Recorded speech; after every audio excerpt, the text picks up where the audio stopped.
It's Friday, May 12th. I'm Abdul Al-Sayed. And I'm Juanita Tolliver, and this is What a Day, which is about to give you an exclusive reveal of Abdul's tried and tested skincare routine. Fire away, sir. Juanita, you ready for this? Let's go. Be from Egypt. But Really? seriously, y'all, you thought I was going to give the secret away? Of course I did. You're giving me, though, maybe he's born with it, right? Like, that's the vibes. It turns out I probably was. So there's that. On today's show, writer E. Jean Carroll says she may sue Donald Trump again. Plus, we'll check in with journalist Erin Reed about her work to make the U.S. a better and safer place for transgender folks. But first, today marks the beginning of a post-Title 42 border as the Trump-era immigration policy, cloaked as a public health response at the height of the pandemic, has officially ended.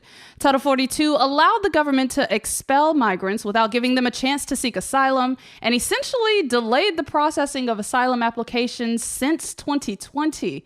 The end of the policy comes with an anticipated surge at the border, as well as new policies and asylum restrictions from the Biden administration that bear an awful resemblance to what the last guy did. And I don't say that lightly.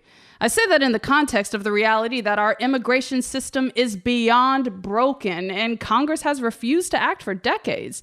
And now, here we are, facing another cycle of a surge with no long-term solutions. But this one wears aviators and eats ice cream, so there's that. Oh, child. Oh, come on. But you're not wrong.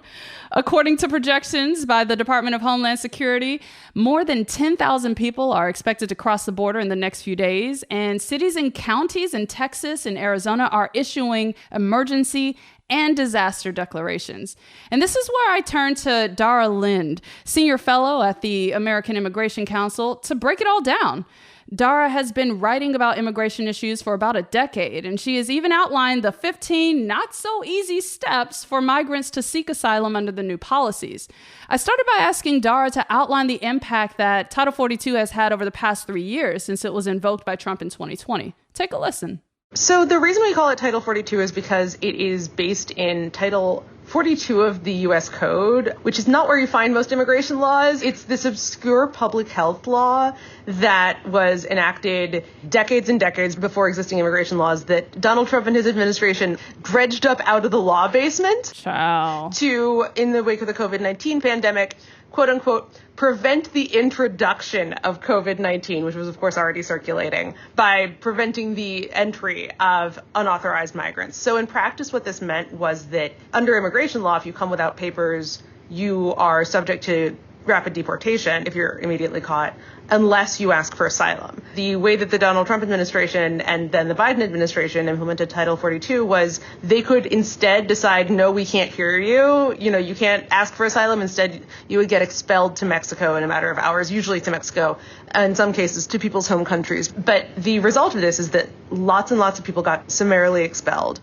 Right. And I just want to remind our listeners that seeking asylum is individuals' legal right. Like you can do this legally. Yes, it is very clear in U.S. law that even if you enter the U.S. illegally, it is still a legal right to seek asylum. And that is the kind of hard and fast standard that the Trump administration really struggled with as it tried to restrict ability to seek asylum.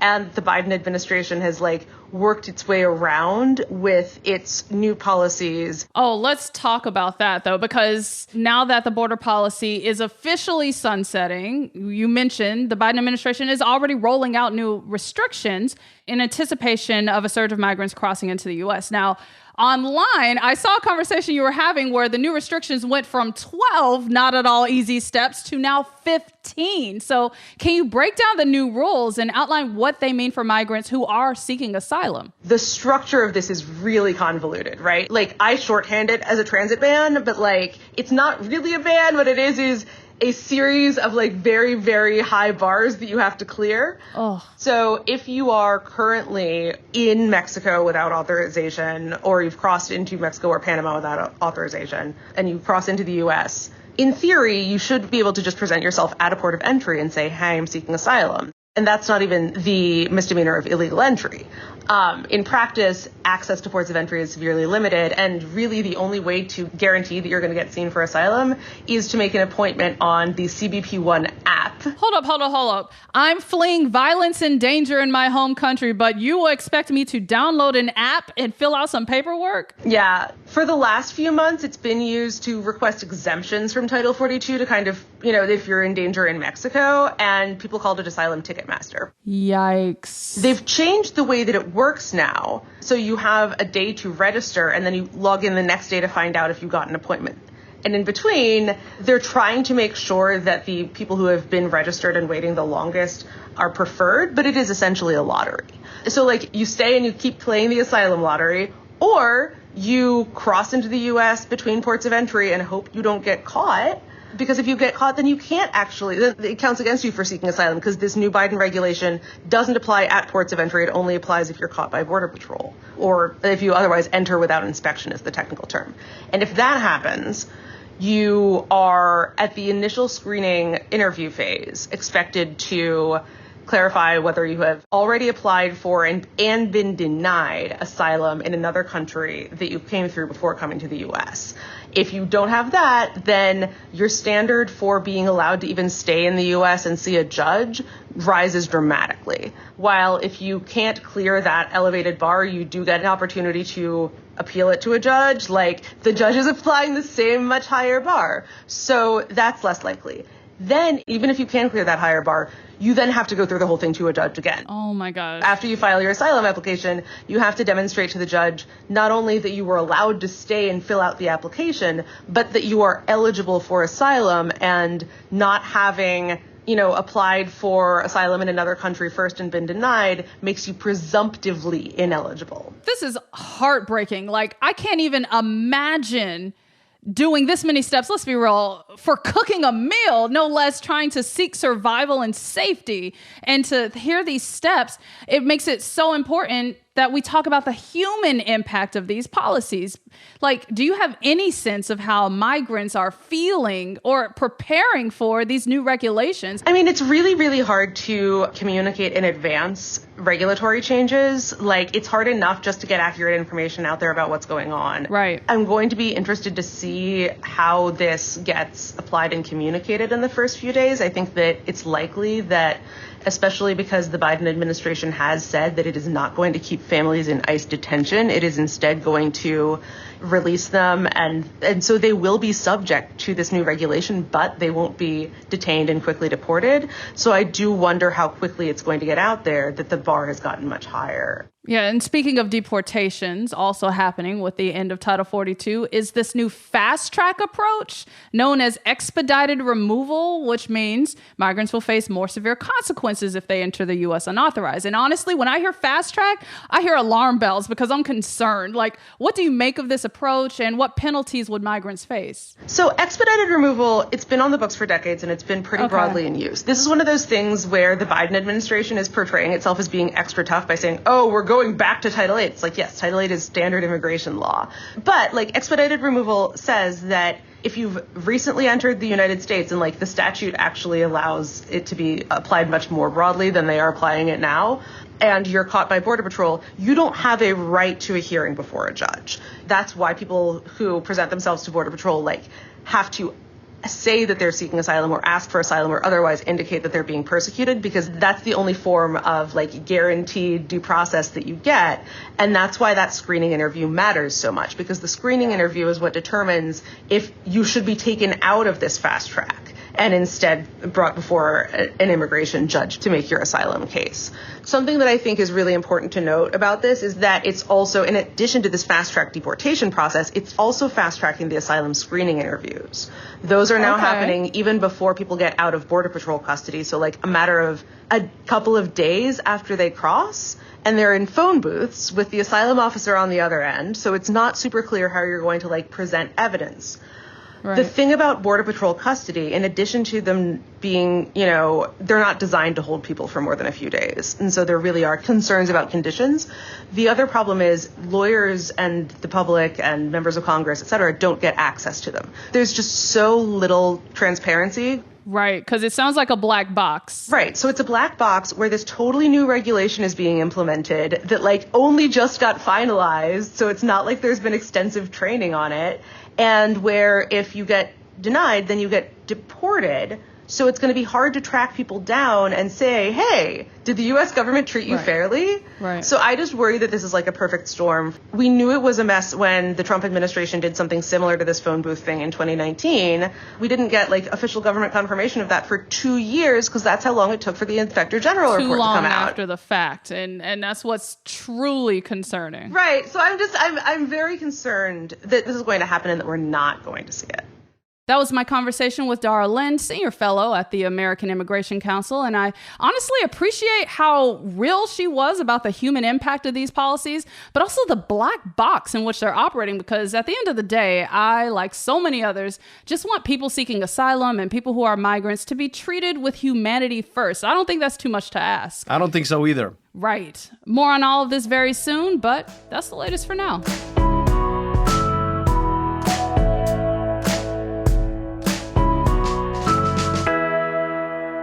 Let's get to some headlines. Headlines. Sunday marks the 1-year anniversary of the Tops supermarket shooting in Buffalo, New York, where a white supremacist gunman killed 10 black people and injured 3 others. Yesterday, New York Attorney General Letitia James filed a lawsuit against the gunmaker, Mean Arms, which sells an accessory that can lock how much ammo can be loaded into a semi-automatic weapon.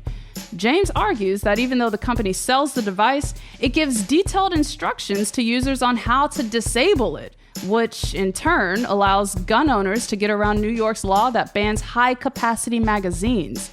That very device was on the weapon that the Buffalo shooter used to carry out the attack, but it was not engaged. The suit seeks to stop Mean Arms from doing business in New York and also calls for the company to pay civil penalties and damages. I can't believe that was a year ago, but then Right. It seems like very little has changed in that year. Because the man who put Jordan Neely in a fatal chokehold while on a New York City subway has been charged with second-degree manslaughter.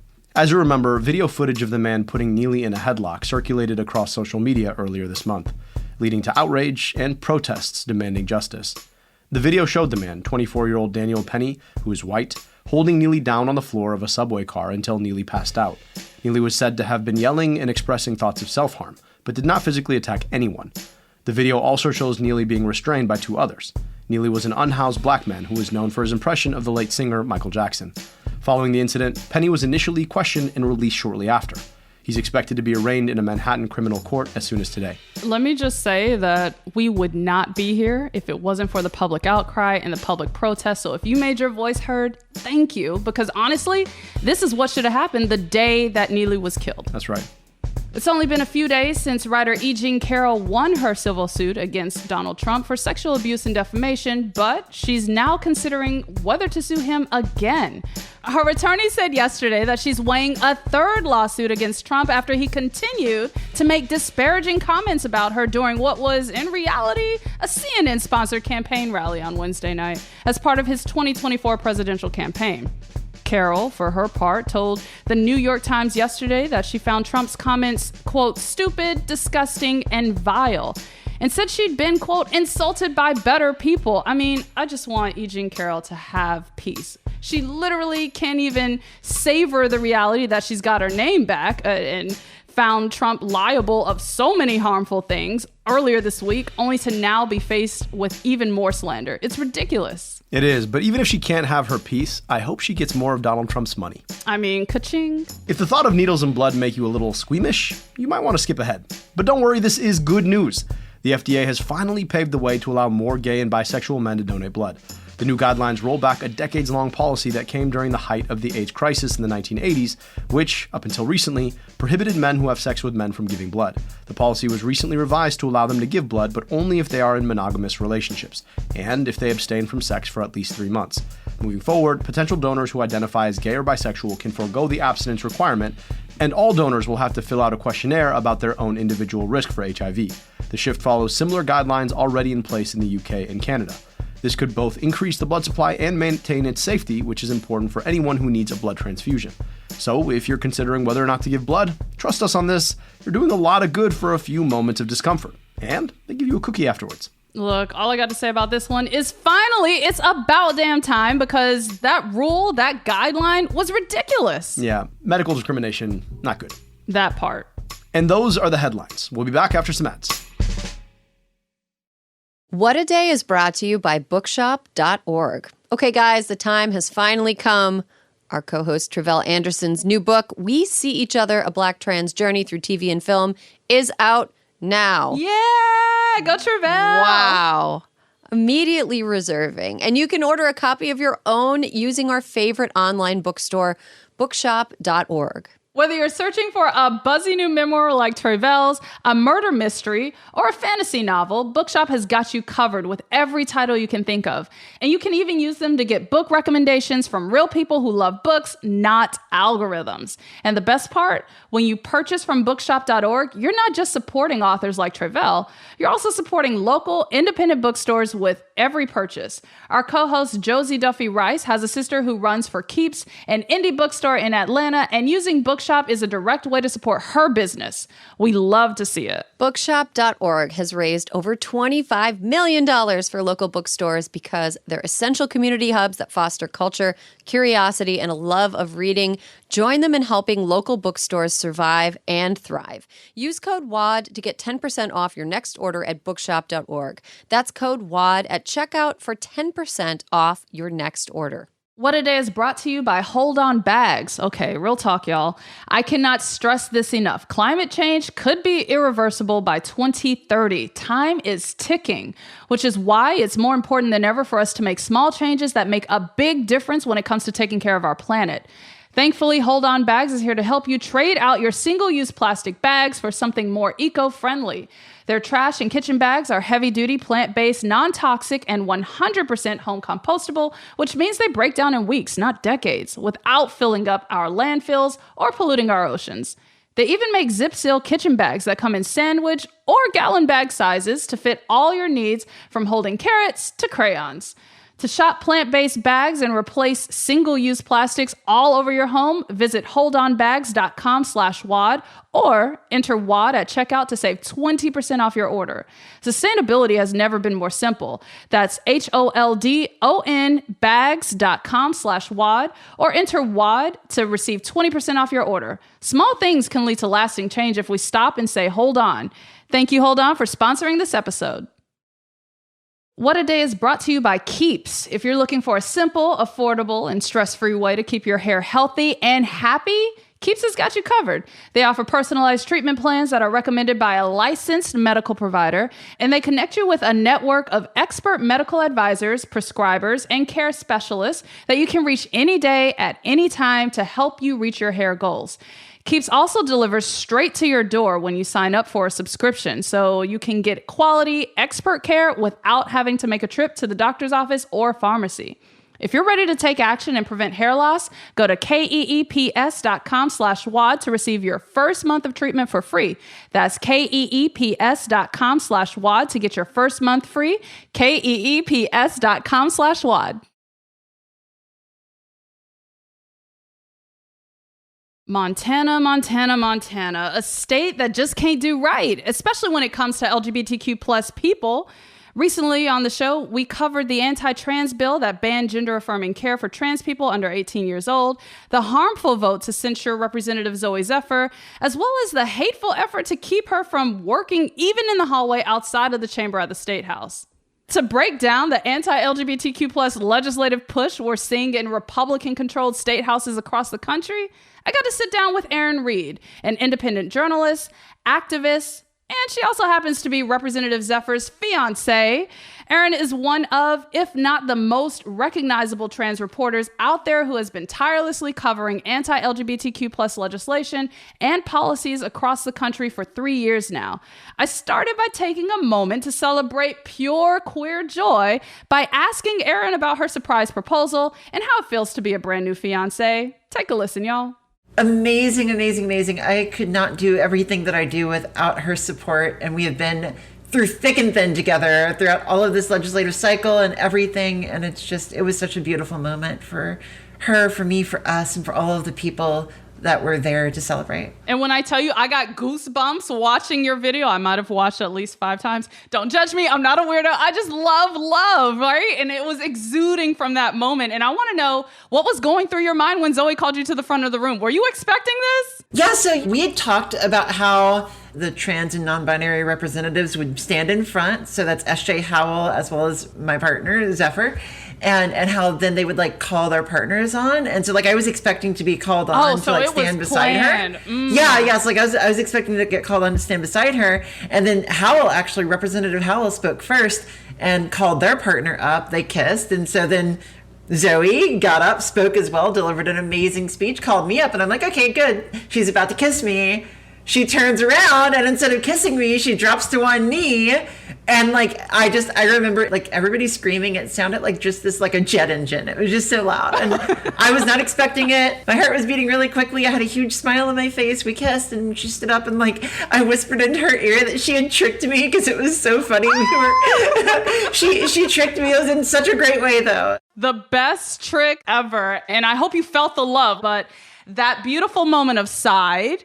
We're talking to you after a pretty insane few weeks for the two of you. We've been following the story of Representative Zephyr's censure in the Montana State Legislature, as well as her lawsuit against the state, the anti-trans bill that banned gender-affirming care for people under 18 years old, and the attempted SWAT on your home. Like, to me, this is screaming extremism. But why should everyone, especially people outside of Montana, be concerned about Rep. Zephyr's censure and the anti-trans legislation they've passed in the state? Absolutely. So I think that Montana and what my partner did there is emblematic of what the GOP has been doing all year long. You know, they've focused on trans individuals. They've passed anti-trans laws that take away your right to medical care. And Zooey, she got up and she spoke. She didn't yell, she didn't scream, she just spoke very pointedly about the anti-trans laws. Instead of just passing it, they decided to silence her, to kick her off the House floor, to send her into the hallways, where she continued to work. Why this is so important is that this is not the first time that they've done this, and it's not the only time that they've done it. They're actually weaponizing these kind of tactics more and more. This is happening in state houses across the country. In fact, as we speak, I am writing a story about how in Missouri, they just had a gender-affirming care ban bill in Missouri, and they only gave 15 minutes for Democrats to talk, and then whenever it came time for them to acknowledge Republicans to speak, there was a gay Republican who's against the bill who stood, and he kept his hand up the entire time. They refused to acknowledge him because the Republican Party didn't want to acknowledge their own. Somebody that was going to speak against the bill. So like this idea that we can silence elected officials just because they're talking about LGBTQ policy,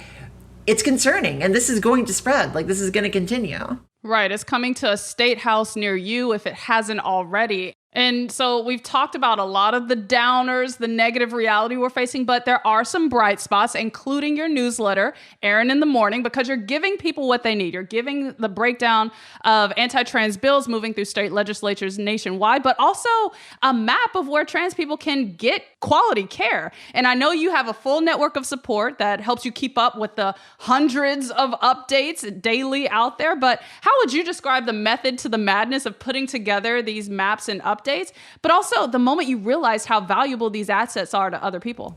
So about 4 years ago, I put together a hormone therapy access map. So this is essentially a way that trans people can look and find a clinic near them that provides the care that transgender people need. And I did this because 4 years ago, whenever I had first transitioned, I remember having to drive 6 hours round trip to get my care. 6 hours? Yeah. And I'm in the DC area. There were clinics in the DC area, but nobody knew about them. Like they were word of mouth. And so what I did was I created a map that essentially showed where all of these clinics were. And as soon as I released it, I started getting trans people in public just poured in information for me. They said, this clinic isn't on your map. This clinic right here, the person is a little gatekeeper. You might want to add a note there. And ever since then, I've been essentially mapping out all of these gender clinics and allowing people to see where they can get the care. It's one thing to know that you're trans, but then like to try to manage all the healthcare options. But it's another thing whenever you can like click on a map and say, oh wait, there's a clinic 10 minutes from my house. Like I can actually do this. Access to health care is critical. And I know that as a Black woman who grew up poor, so if the entry point is not clear, it's another set of barriers to even get what you need. Exactly. And that map's been viewed millions of times. What I do now is I run something called the Legislative Risk Assessment Map for trans people. What it does is it takes all of the laws in the United States and all of the ways in which people have been targeting trans people in these states, and I assess the risk that like really bad legislation is going to pass in each state. I color code them, everything from the worst anti-trans laws that are active right now to the places that have extremely protective laws, and people have used this. I'm so glad we got a chance to talk about some of the bright spots because it's not all gloom and doom. And Erin, you're doing this hard work, but you're also wading through a lot of hate and attacks on your own community. And I can only imagine how exhausting and heartbreaking that is day in, day out. So I got to know at a personal level, how are you protecting yourself, but also what's fueling your joy, of course, in addition to Zooey? I think that right now, what keeps me going throughout all the hard times, all of the difficult bills that I've got to cover, all of the words that are said about us, is how strongly Gen Z has come out in support of trans people, and like the energy that I'm seeing from younger queer people and allies. I'm seeing school walkouts. I'm seeing these amazing Trans Day visibility marches that were held all over the United States. It was the biggest day of marches that I've ever seen. And then lastly, on a personal level, it's stories of individual queer people that really give me joy. So I'll give you a really good example. I was on Twitter one day and I got a message from a young trans girl, 17 years old. She goes to a school in southern Louisiana, only 20 minutes from where I grew up because I'm from Louisiana myself. And as a young queer kid, it was hard. I was heavily bullied and harassed and abused by my fellow students. So she messaged me and she said, "Hey, Erin, I just wanted to let you know I'm a young trans girl. I go to the school in Louisiana and I was just nominated to the homecoming court." I cried because look, to know that there was somebody where I grew up that was not only accepted, but celebrated. And like they put her on the back of her car with her dad, drove her around the stadium, like waved at everybody. That's how you change things. That is how change happens. And that's what gives me hope. That was my conversation with Erin Reed, an independent journalist and activist. And when I tell you I had goosebumps as we wrapped up that interview, I am not exaggerating. And you better believe we'll have her back on the show soon.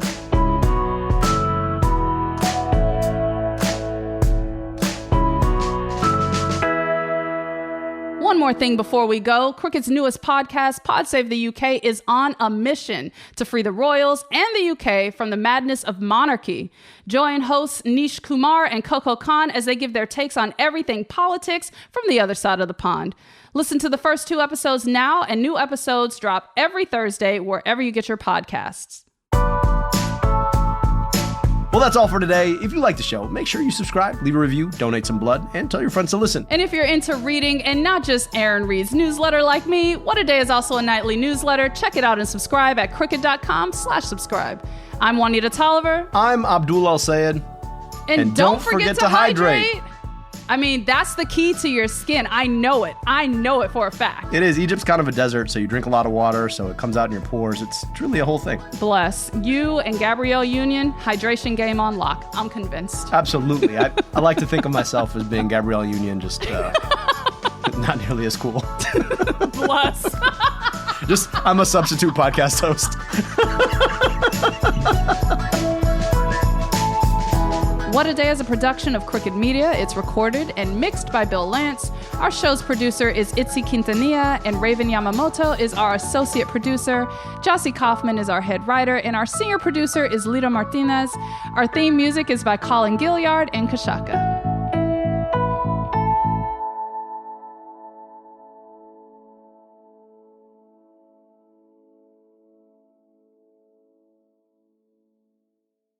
It's time to find an affordable direction for college. Metropolitan Community College has a smart path forward. Now Nebraska high school students can graduate high school with college credits and knock out gen eds early, tuition free. That's right. High school students can earn credits toward a 2-year degree or knock out their gen eds toward a 4-year degree, all tuition free. It's your time to path forward. Let MCC show you the way. Apply today at mccneb.edu/pre-college. Explore today's must-have trends and innovative styles at Mrs. B's Clearance and Outlet. Shop one-of-a-kind finds in today's must-have trends. Explore wall-to-wall deals, furniture, flooring, mattresses, home accents, seasonal favorites, and more. Discover unique new home decor, pillows, accessories, and more. There's something perfect for your style and budget. There's new inventory every day at up to 80% off suggested retail. Discover the style and savings of Mrs. B's Clearance and Outlet.